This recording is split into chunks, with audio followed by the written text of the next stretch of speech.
हरे कृष्णा दोस्तों, कैसे हैं आप सब? ठीक ठाक, बढ़िया। चलिए, बहुत अच्छी बात है। ठीक ठाक रहिए, बढ़िया रहिए और मैं भी अच्छी हूँ। जैसा कि आप सबको पता है, इस समय जो चर्चा हो रही है वो महाभारत, जो कि एक महाकाव्य है, महर्षि वेद व्यास द्वारा रचित है। इसमें आने वाले अनेक पात्रों के बारे में हो रही है। महाभारत में बहुत सारे पात्र आते हैं, बहुत ज़्यादा महत्वपूर्ण रखते हैं। उन्हीं पात्रों के बारे में चर्चा हो रही है। बहुत से पात्रों के बारे में ऑलरेडी चर्चा हो चुकी है। अगर आपने वीडियो नहीं देखी तो प्लीज़ जाइए वीडियो देख लीजिए। आज जिस पात्र के बारे में चर्चा होने वाली है वो सब मैं बताऊंगी, बट स्टार्ट करने के पहले मैं वही आपको एक पुरानी सी बात दोहरा दूंगी कि अगर आपने चैनल सब्सक्राइब नहीं किया है तो प्लीज़ कर लीजिए। वीडियो पसंद आया है तो लाइक, कमेंट एंड शेयर कर दिया करो। और ये सब कुछ एकदम फ्री ऑफ कॉस्ट होता है, जिसमें कोई पैसा नहीं लगता, तो कर दिया करो, क्या ही जाएगा। चलिए अब स्टार्ट करते हैं वीडियो। महाभारत के जो पात्र हैं इरावन, आज इन्हीं की चर्चा होने वाली है। इरावन अर्जुन के पुत्र हैं। अब हम देखते हैं कि महाभारत में क्यों एक महत्वपूर्ण रोल निभाते हैं, किस तरीके से निभाते हैं। इरावन की माता कौन है, उनके बारे में भी जानेंगे। तो चलिए करते हैं स्टार्ट। बट वीडियो को पसंद करके, यानी कि लाइक करके, कमेंट कर देना एंड चैनल जरूर सब्सक्राइब कर देना, भूलना बिल्कुल नहीं। द्रौपदी का विवाह पांचों पांडवों के साथ होता है और इन सब के साथ रहने के लिए कुछ नियम निर्धारित किए जाते हैं। उन नियमों से एक नियम था कि जब कोई भी भाई, यानी कि पांचों पांडवों में से कोई भी भाई द्रौपदी के साथ उनके कक्ष में होगा तो वहाँ कोई और भाई प्रवेश नहीं करेगा, और अगर वो ऐसा करता है तो उसे वनवास जाना पड़ेगा। ये नियम बनाए गए थे द्रौपदी के साथ रहने के। एक बार क्या होता है कि एक ब्राह्मण की जो गाय होती हैं उसको चुरा लिया जाता है। जब अर्जुन के पास ब्राह्मण आता है और बताता है कि उसके गोवंश को चुरा लिया गया है, कृपा करके उसके गोवंश को रिटर्न करिए, तब अर्जुन को याद आता है कि जो उसके आयुध हैं, यानी कि जो उसके अस्त्र शस्त्र हैं, वो द्रौपदी जी के कक्ष में रखे हुए हैं। इसलिए वो शीघ्रता के साथ जाता है द्रौपदी जी के कक्ष में अपने अस्त्र शस्त्र लेने। लेकिन उसी समय उस कक्ष में युधिष्ठिर जी भी उपस्थित थे। अनजाने में ही अर्जुन इस नियम का उल्लंघन कर देता है।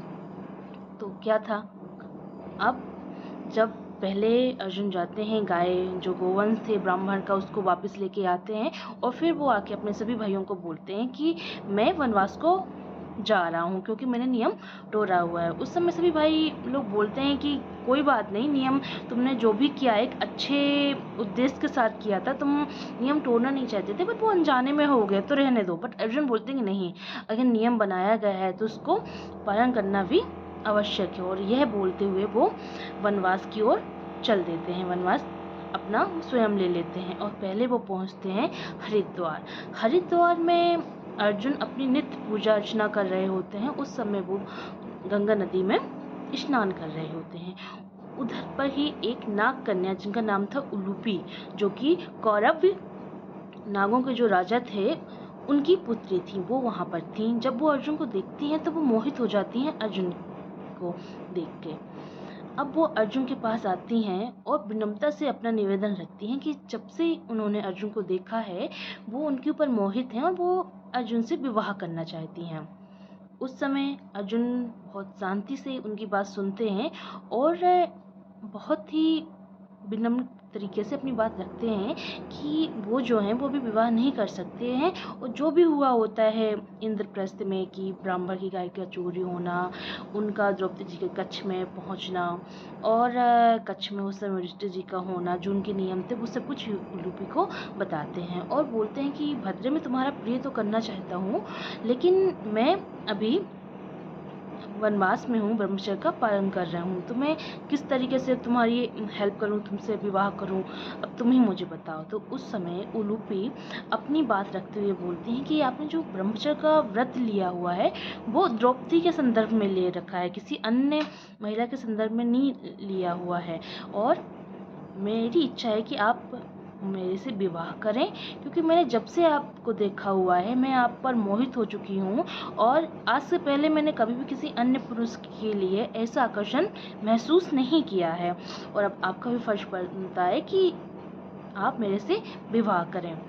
इस तरीके से उलूपी अपनी बाद अपना प्रस्ताव अर्जुन जी के सामने रखती हैं और कहीं ना कहीं अर्जुन जी भी सहमत हो जाते हैं उनकी बात से।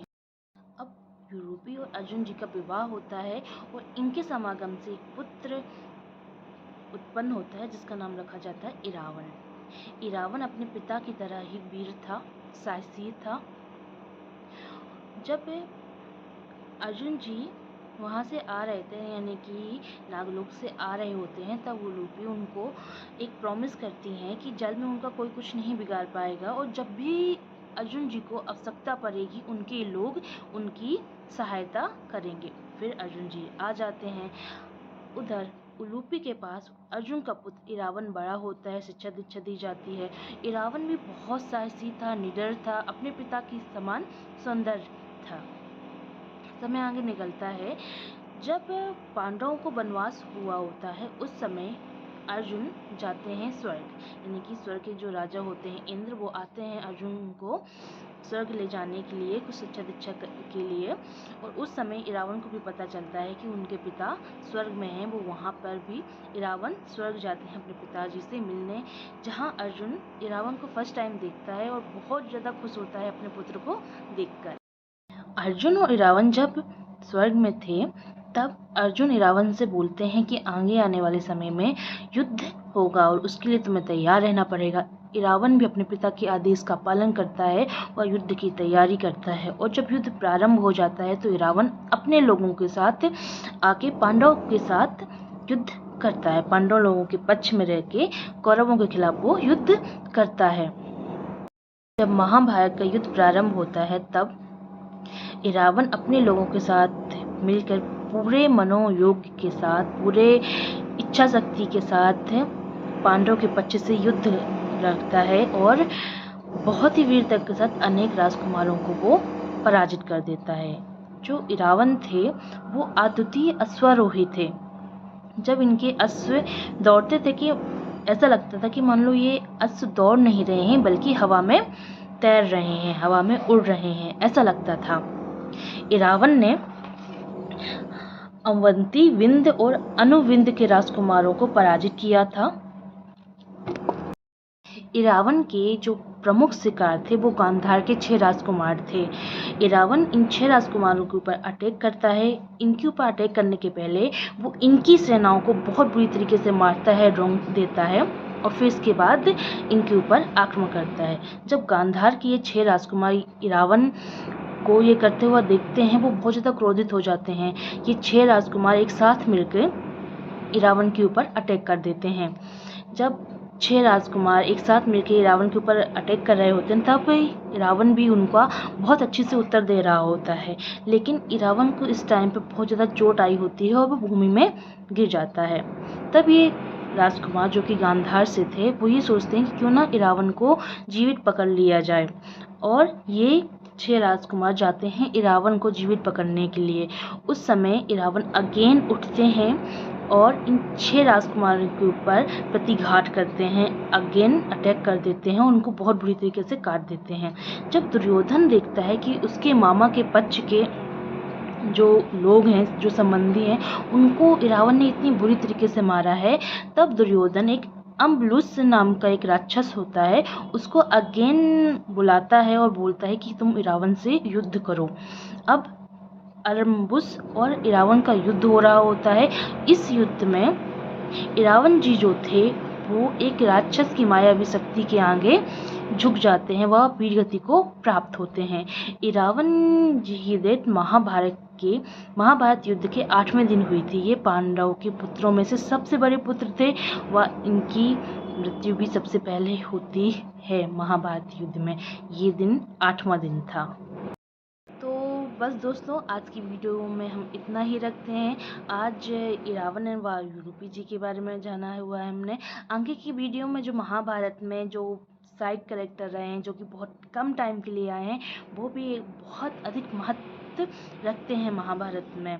तो वो कौन कौन से हैं, बस इन्हीं के बारे में बहुत जल्दी वीडियो लाऊंगी। अभी मैंने काफ़ी लंबा टाइम दे दिया था, बहुत लंबा गैप हो गया था, बट कोई बात नहीं, अगेन आ गई हूँ आपके लिए वीडियो लेके। आपको वीडियो कैसी लगी प्लीज़ बता देना कमेंट करके। एंड वही पुराना काम करना है आपको कि चैनल सब्सक्राइब करना है, वीडियो लाइक कमेंट शेयर कर देना है। ये सब एकदम फ्री ऑफ कॉस्ट होता है, कोई भी पैसा नहीं लगता, तो कर दिया करो, क्या ही जाएगा। मिलते हैं अगली वीडियो में, तब तक जय श्री कृष्णा।